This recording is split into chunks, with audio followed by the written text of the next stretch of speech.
ಎರಡು ತಿಪ್ಪಿದೆ ಸರ್, ನಾವು ತಿಪ್ಟೂರ್ನವ್ರೆ. ಒಬ್ಬಟ್ಟು ಸಾರು, ಯುಗಾದಿ ಹಬ್ಬದ ಒಬ್ಬಟ್ಟು ಸಾರು ಚಿಕ್ಕಬಳ್ಳಾಪುರದಲ್ಲಿ ಊಟ ಮಾಡ್ತಾ ಇದ್ದೀವಿ. ಚಾಕುಲ್ ತಿಂತಾವಳೆ.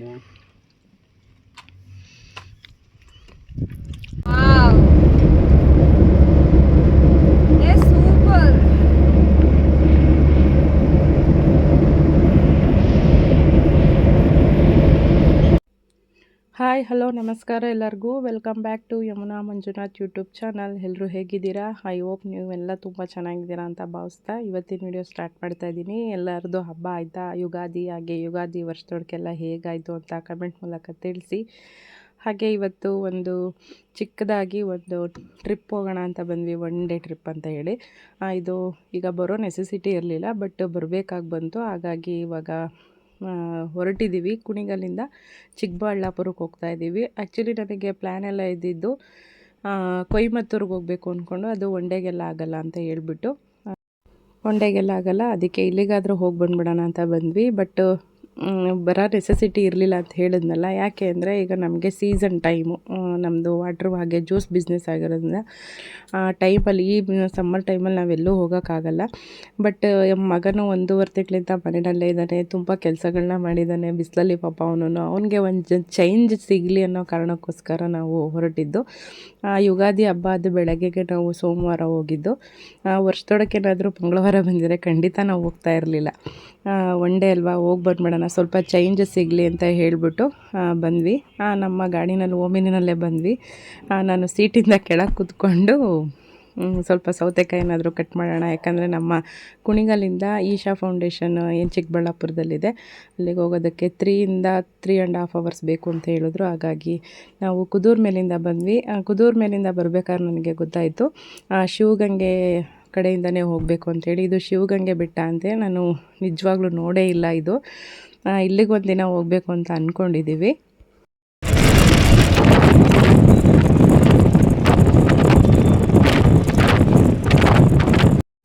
ಹಬ್ಬದ ದಿನ ಅಂದರೆ ಭಾನುವಾರ ಏನಿತ್ತು ಅವತ್ತು ಧರ್ಮಸ್ಥಳಕ್ಕೆ ಹೋಗಬೇಕು ಅಂತ ಪ್ಲ್ಯಾನ್ ಮಾಡ್ಕೊಂಡಿದ್ಲು ಮಗಳು. ಬಟ್ ಹಬ್ಬದ ದಿವಸ ಬೇಡ ಅಂತ ಹೇಳಿ ನಾವು ಕ್ಯಾನ್ಸಲ್ನ ಮಾಡಿಸಿದ್ವಿ. ಹೇಗೂ ಅವಳು ಜೊತೆಯಲ್ಲಿದ್ದಾಳಲ್ಲ, ಹೋಗಿ ಬಂದುಬಿಡೋಣ ಅಂತ ಹೇಳಿ ಇದೊಂದು ಚಿಕ್ಕದಾದಂಥ ಟ್ರಿಪ್ನ ಪ್ಲ್ಯಾನ್ ಮಾಡ್ಕೊಂಡ್ವಿ.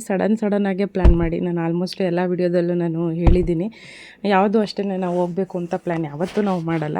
ಸಡನ್ನಾಗಿ ಅನ್ಎಕ್ಸ್ಪೆಕ್ಟೆಡಾಗಿ ಆಗೋದು. ಅದು ಯಾಕೆ ಅಂತ ಗೊತ್ತಿಲ್ಲ, ಅದು ನಮ್ಗೆ ಆಗಿ ಬಂದಿರೋದೇ ಹಾಗೆ ಅಂದ್ಕೊಳ್ತೀನಿ. ಹಾಗಾಗಿ ನಾವು ಇವಾಗ ಸಡನ್ನಾಗಿ ಪ್ಲ್ಯಾನ್ ಮಾಡ್ಕೊಂಡ್ವಿ. ಹೋಗ್ತಾ 3 ಅವರ್ ಹೇಗಪ್ಪ ಕಳೆಯೋದು ಅಂದ್ಕೊಂಡ್ವಿ. ಅಂದಿವಿ ಯಾವುದಾದ್ರೂ ದೇವಸ್ಥಾನಗಳು ಸಿಗುತ್ತಾ ಅಂತ, ಬಟ್ ಯಾವುದೂ ದೇವಸ್ಥಾನಗಳು ಸಿಗಲಿಲ್ಲ.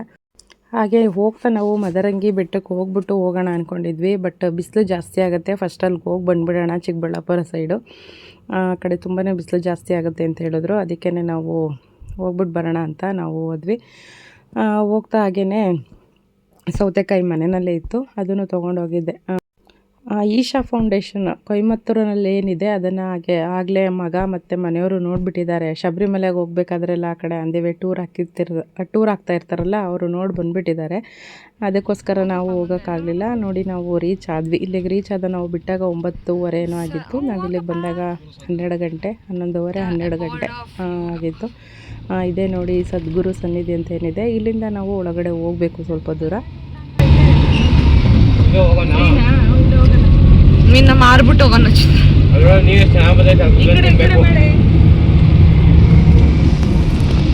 ನೈಸ್ ತೊಟ್ಟಿ ಮನೆ ತರ ತೊಟ್ಟಿ ಮನೆ ಹೋಗೋಣಪ್ಪ.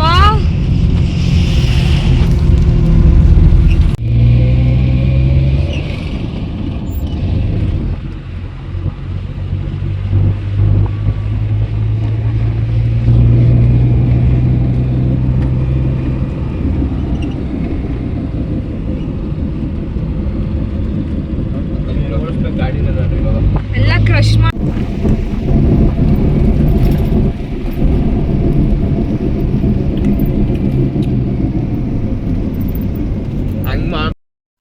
ಇಲ್ಲಿ ಆಲ್ಮೋಸ್ಟ್ ಎಲ್ಲ ಕ್ರಷರ್ ಮಾಡಿದ್ದಾರೆ. ಸ್ವಲ್ಪ ಬೆಟ್ಟ ಹತ್ತಬೇಕು, ವೆಹಿಕಲ್ಗಳಲ್ಲಿ ಹೋಗ್ಬೋದು, ಓಡಾಡ್ಬೋದು ಅಂತ ಪರ್ಮಿಷನ್ ಇದೆ. ಹಾಗೆ ವೆಹಿಕಲಲ್ಲೇ ಹೋಗ್ತಾ ಇದ್ದೀವಿ, ನೋಡ್ತಾ ಇರ್ಬೋದು. ಒಂದು 15 ಕಿಲೋಮೀಟ್ರ್, ಒಂದು 10ರಿಂದ 15 ಕಿಲೋಮೀಟ್ರ್ ಆಗುತ್ತೆ ಒಳಗಡೆ ಹೋಗೋದಕ್ಕೆ. ನಾವೇನು ಸದ್ಗುರು ಸನ್ನಿಧಿ ಅಂತ ಅಲ್ಲಿ ಆರ್ಚ್ ಇತ್ತು, ಅಲ್ಲಿಂದ ಹೋಗೋದಕ್ಕೆ ಸ್ವಲ್ಪ ಟೈಮ್ ಹಿಡಿಯುತ್ತೆ ಅಂತಲೇ ಹೇಳ್ಬೋದು. ಸಿಕ್ಕಾಪಟ್ಟೆ ಬಿಸಿಲಿತ್ತು. ಹಾಗೆಯೇ ಇಲ್ಲಿ ಜನಗಳು ಅಷ್ಟೇ ನೀವು ನೋಡ್ಬೋದು, ಸಿಕ್ಕಾಪಟ್ಟೆ ಜನ ಇದ್ದರು. ನಾವು ಹಬ್ಬದ ಹಿಂದಿನ ದಿನ ಹೋಗಿದ್ದರಿಂದ ಸೋಮವಾರ ನಾವು ಅಷ್ಟೊಂದು ಜನ ಇರಲ್ಲ ಅಂದ್ಕೊಂಡಿದ್ವಿ. ಬಟ್ ಅವತ್ತೂ ಗೌರ್ಮೆಂಟ್ ಹಾಲಿಡೇ ಇತ್ತಲ್ವಾ ರಂಜಾನ್ಗೆ ಅಂಥೇಳಿ, ಹಾಗಾಗಿ ತುಂಬ ಜನನೇ ಇದ್ದರು. ಇಲ್ಲೂ ಸುಟ್ಟಾಕ್ಬಿಟ್ಟಿದ್ದಾರೆ ಇದ್ರಲ್ಲೆಲ್ಲ.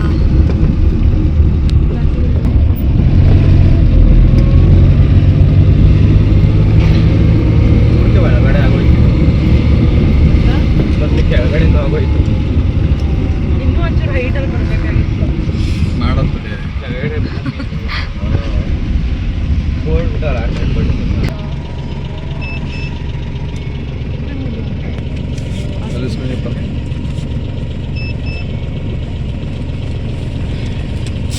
ಕ್ಯಾನ್ ಇಯರ್ ಟು ಪೇ ಅಂತಂದ್ರೆ ಅವರು ಬರ್ತಾರೆ. ಹಾಕ್ಬಿಡ್ತೀನಿ ನಾನು.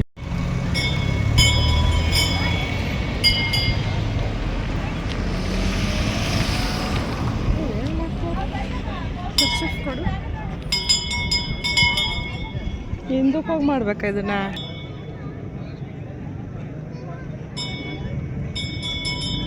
ಸಿಕ್ಕಾಪಟ್ಟೆ ಬಿಸಿಲಿತ್ತು. ಆಲ್ಮೋಸ್ಟ್ ಇಲ್ಲಿಗೆ ರೀಚ್ ಆದ್ವಿ. ನೋಡ್ತಾ ಇರ್ಬೋದು ಎಷ್ಟು ವೆಹಿಕಲ್ಸ್ ಇದೆ ಅಂತ. ಪಾರ್ಕಿಂಗ್ ಎಲ್ಲ 2 ವೀಲರ್ ಮಾತ್ರ ಇಲ್ಲಿ, ಇನ್ನೆಲ್ಲ 4 ವೀಲರ್ ಎಲ್ಲ ಇನ್ನೂ ಮುಂದೆಗಡೆ ಹೋಗಬೇಕು ಅಂತ ಹೇಳಿದ್ರು. ನಮ್ಮನೆಯವ್ರು ಸುಮ್ಮನೆ ಯಾಕೆ ನಡ್ಕೊಂಡು ಬರ್ತೀರಾ, ಇಲ್ಲಿರ್ರಿ ಅಂತ ಹೇಳಿದ್ರು. ಅವರು ಬರ್ತಾರೆ ಅಂತ ನಾವು ಕಾಯ್ತಾ ಇದ್ದೀವಿ. ಕಣ್ಣೇ ಬಿಡೋಕ್ಕಾಗ್ತಾಯಿಲ್ಲ, ಏನೋ ಒಂಥರ ಉರಿ ಆ ಥರ ಆಗೋಯ್ತು. ಸಿಕ್ಕಾಪಟ್ಟೆ ಬಿಸಿಲಿತ್ತು. ಅವ್ರಿಗೆ ಕಾಯ್ಕೊಂಡು ನಿಂತಿದ್ದೀವಿ ಬರ್ತಾರೆ ಅಂತ. ಅವರು ಪಾರ್ಕಿಂಗ್ ಮಾಡೋದ್ರ ಸ್ವಲ್ಪ ಓಪನ್ ಇದೆ ಅಂತೆ, ಆ ಕಡೆಯಿಂದ ಬಂದುಬಿಟ್ಟಿದ್ದಾರೆ. ನಮಗೆ ಗೊತ್ತಿಲ್ಲ. ನಾವಿಲ್ಲಿ ಒಂದು ನಾಗರದು ಒಂದು ಕಲ್ಲನ್ನ ದೊಡ್ಡದಾಗಿ ಮಾಡಿದ್ದಾರೆ. ಅದು ವಿಡಿಯೋ ಮಾಡೋದಕ್ಕೆಲ್ಲ ಬಿಡಲ್ಲ, ಸ್ವಲ್ಪ ವಿಡಿಯೋ ಮಾಡ್ಕೊಂಡಿದ್ದೀನಿ ಅಷ್ಟೇ. ನೀವೇನು ನೋಡಿದ್ರೆ ಅದು ಅಲ್ಲಿ ಕುತ್ಕೊಳ್ಳಿ, ಒಂದು 5 ನಿಮಿಷ ಮಂಗಳಾರತಿ ಆಗುತ್ತೆ ಅಂತ ಹೇಳಿದ್ರು. ಹಾಗಾಗಿ ನೋಡೋಣ ಬರ್ತಾರೆ ಹೇಳು ಅಂದ್ಬಿಟ್ಟು ನಾವು ಒಳಗಡೆ ಬಂದುಬಿಟ್ವಿ. ಆಮೇಲೆ ಫೋನ್ ರಿಂಗ್ ಆದ್ರೂ ಅಷ್ಟೇ ಸೈಲೆಂಟ್ ಮಾಡಿ ಅಂತ ಇದ್ದರು. ಯಾಕಂದರೆ ಅಲ್ಲಿ ಒಂದು ನಾಗರದ್ದು ಒಂದು ಸ್ತೋತ್ರನ ಹಾಕಿರ್ತಾರೆ, ಅದು ಅಷ್ಟು ನಿಶಬ್ದವಾಗಿರುತ್ತೆ ಅಲ್ಲಿ. ಆಮೇಲೆ ಅಲ್ಲಿ ಪೂಜೆ ಎಲ್ಲ ಆಯಿತು, ಮಂಗಳಾರತಿ ಎಲ್ಲ ಕೊಡ್ತಾರೆ. ಆಮೇಲೆ ಅದಕ್ಕೆ ಒಂದು ರೌಂಡು ಕೂಡ ಹಾಕ್ಕೊಂಡು ಹೋಗ್ಬೋದು. ಅಲ್ಲಿಂದ ನಾವು ಒಳಗಡೆ ಬಂದ್ವಿ. ನೋಡಿದ ತಕ್ಷಣ ಶಿವನ ಏನೋ ಒಂಥರ ಖುಷಿ, ಏನೋ ಒಂಥರ ಮೈಂಡು ಒಂಥರ ತುಂಬಾ ಖುಷಿ ಆಗೋಯ್ತು. ಯಾಕೆ ಅಂತ ಗೊತ್ತಿಲ್ಲ. ನಿಜವಾಗ್ಲೂ ನೋಡ್ತಾ ಇರ್ಬೋದು ಎಷ್ಟು ದೂರದಲ್ಲಿದೆ ಅಂದರೆ ಅದು ನಮ್ಗೆ ಹತ್ರದಲ್ಲಿದೆಯೇನೋ ಅಂತ ಅನ್ನಿಸ್ತಾ ಇತ್ತು. ಆಮೇಲೆ ಅಲ್ಲಿ ಇನ್ನೊಂದು ಏನು ಮಾಡಿದ್ದಾರೆ, ಬಿಸಿಲಿಗೆ ಈ ಥರ ಮ್ಯಾಟ್ಗಳನ್ನೆಲ್ಲ ಹಾಕ್ಬಿಟ್ಟಿದ್ದಾರೆ. ಸಿಕ್ಕಾಪಟ್ಟೆ ಬಿಸಿಲಿತ್ತಲ್ಲ, ಎಲ್ಲ ಕಡೆಯಿಂದನೂ ಈ ಥರ ಫುಲ್ಲು ದೊಡ್ಡದೇ ಈ ಥರ ಎಲ್ಲ ಮ್ಯಾಟ್ಗಳನ್ನ ಹಾಕ್ಬಿಟ್ಟಿದ್ದಾರೆ. ನೋಡ್ತಾ ಇರ್ಬೋದು ನೀವು.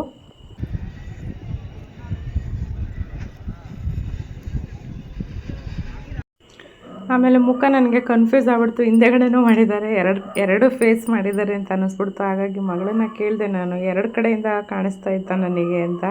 ಆಮೇಲೆ ಅಮ್ಮ ಒಂದೇ ಕಡೆ ಇರೋದು ಅಂತ ಹೇಳಿ ಮುಂದಕ್ಕೆ ಪಾಸ್ ಆದ್ವಿ ನಾವು.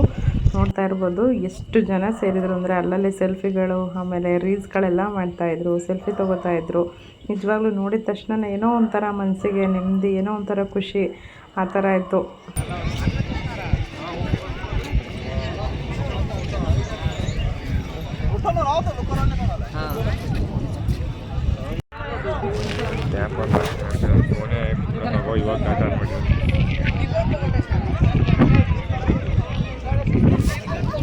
ಯಾಕೆ ಆ ಥರ ನೋಡಬೇಕು ಕೋಡಲ್ಲಿ ಶಿವನ? ಎಲ್ಲಿ ಇಲ್ಲ, ಅಲ್ಲಿ ಹೇಳ್ತಾ ಇರಲಿಲ್ಲ. ನಾವೇನೇ ಹೇಳಿದ್ರು ಫಸ್ಟು ನಂದಿಗೆ ಹೇಳ್ಬೇಕಂತೆ. ನಂದಿ ಹೋಗಿ ಕಿವಿ ಅದೇ ನೋಡೋದೆ ಅಂತಕ್ಕೆ ಅಂತ ಗೊತ್ತಿಲ್ಲ. ನೋಡೋದೇ ಹೇಳಿಲ್ಲ ಅವರು. ಕೆಳಗಡೆ ಈಶ್ವರ ಇತ್ತು, ನಾನು ನೋಡ್ನಲ್ಲ. ಹ್ಞೂ, ಅದೇ ಕೋಡಿನ ಮೇಲೆ ಹಿಂಗೆ ಕೈ ಇಟ್ಬಿಟ್ಟು ಎಡಗೈ ಇಟ್ಟು ಹಿಂಗೆ ಬಗ್ಗೆ ನೋಡಬೇಕು. ಅದನ್ನೇ ನೋಡ್ತಾ ಇರಲಿಲ್ಲ ಅಲ್ಲಿ ಕಾಣೋದು. ಆ ಕೋಡಿಂದ ಶಿವನ್ನ ನೋಡಬೇಕು ಅಂತ ಎಲ್ಲರೂ ಹೇಳ್ತಾಯಿದ್ರು ಅಲ್ಲಿ. ಯಾಕೆ ಅಂತ ಗೊತ್ತಿಲ್ಲ. ನಮಗೆ ಕಾಶಿಗೆ ಹೋದಾಗ ಹೇಳಿದ್ದು, ನಮ್ಮದೇನೇ ಒಂದು ಕಷ್ಟ ಇದ್ರೂ ಅದನ್ನು ಬಸವಣ್ಣನ ಕಿವಿಗೆ ಹೇಳಬೇಕು, ಬಸವಣ್ಣ ಹೋಗಿ ಶಿವನಿಗೆ ಹೇಳುತ್ತೆ ಅಂತ ಹೇಳಿದರು. ಅದನ್ನು ನಾವು ನಮ್ಮ ಮನೆಯವರು ಸ್ವಲ್ಪ ಚರ್ಚೆ ಮಾಡ್ತಾಯಿದ್ವಿ. ಅದೆಲ್ಲ ಆದಮೇಲೆ ಫುಲ್ ಒಳಗಡೆ ಅದೇ ಶಿವ ಸ್ಟ್ಯಾಚು ಏನಿದೆ ಅದ್ರ ಕೆಳಗಡೆ ಇಲ್ಲಿ ಬಂದ್ವಿ. ಇಲ್ಲೂ ಅಷ್ಟೇ ವಿಡಿಯೋ ಅಲೋ ಇಲ್ಲ. ಒಂದು ಅಲ್ಲಿ ವಿಗ್ರಹ ಇದೆ ಶಿವಂದು, ಅದಕ್ಕೆ ನೀರೆಲ್ಲ ಹಾಕಿ ಅಭಿಷೇಕ ಮಾಡುವಂಥದ್ದಿದೆ. ಹಾಗೆಯೇ ಅಲ್ಲಿ ಕುತ್ಕೊಂಡು ಧ್ಯಾನ ಎಲ್ಲ ಮಾಡ್ಬೋದು.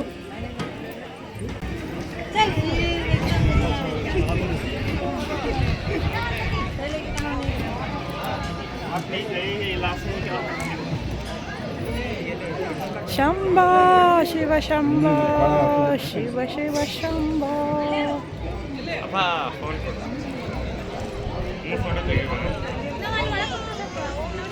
ಮಡಕನ ಜಾಬ್ ಇಲ್ಲ ಅಲ್ಲಿ.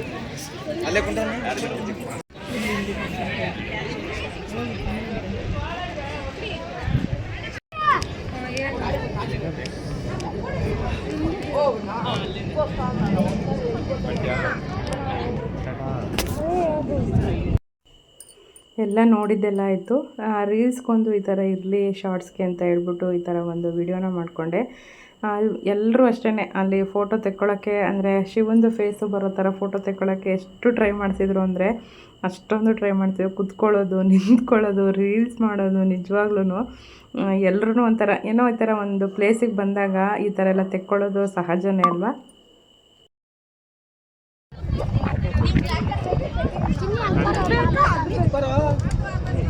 ಅದು ಬರಲ್ಲ ನೀಟಾಗಿ.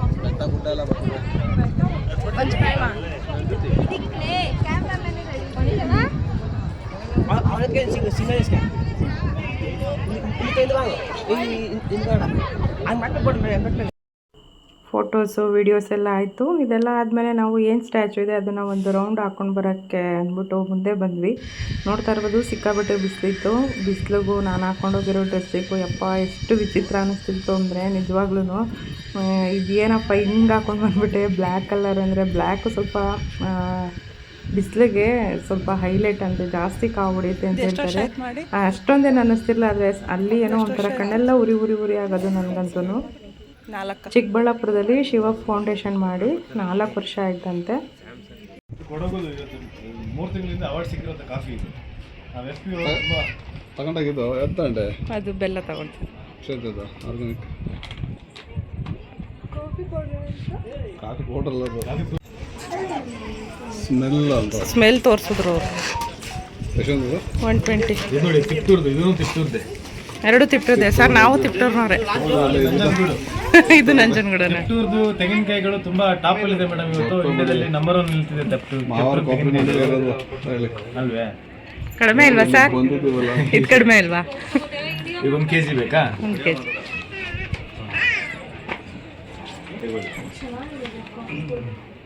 ಇಲ್ವಲ್ಲ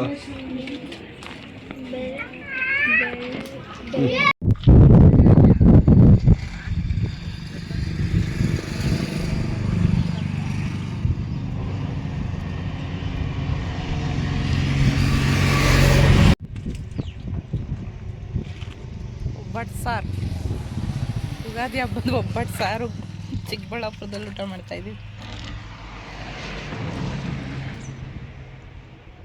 ಎಲ್ಲ ಮುಗಿಸ್ಕೊಂಡು ಬರ್ತಾಯಿದ್ವಿ. ಬಂದಮೇಲೆ ಹೊಟ್ಟೆ ಹಶ್ವಾಗಿತ್ತಲ್ಲ, ನಾನೇ ಮನೆಯಿಂದನೇ ಒಬ್ಬಟ್ಟು ಸಾರು ಬಿಸಿ ಮಾಡಿಕೊಂಡು ಅದಕ್ಕೆ ಅನ್ನನ ಮಾಡ್ಕೊಂಡು ಹೋಗಿದ್ದೆ. ಯಾಕೆಂದರೆ ಸಾಂಬಾರು ಮಂಗಳವಾರ ಬುಧವಾರ ಎಲ್ಲ ವರ್ಷದೊಡ್ಕು, ಆಮೇಲೆ ಬುಧವಾರ ಎಲ್ಲ ಮಿಕ್ಕಿರೋದೆಲ್ಲ ಖಾಲಿ ಮಾಡಬೇಕಲ್ಲ. ಹಾಗಾಗಿ ಸಾಂಬಾರು ಖರ್ಚಾಗಲ್ಲ ಅನ್ನೋ ಕಾರಣಕ್ಕೋಸ್ಕರ ನಮ್ಮ ಮನೆಯವರು ಬೇಡ ಅಂದರು.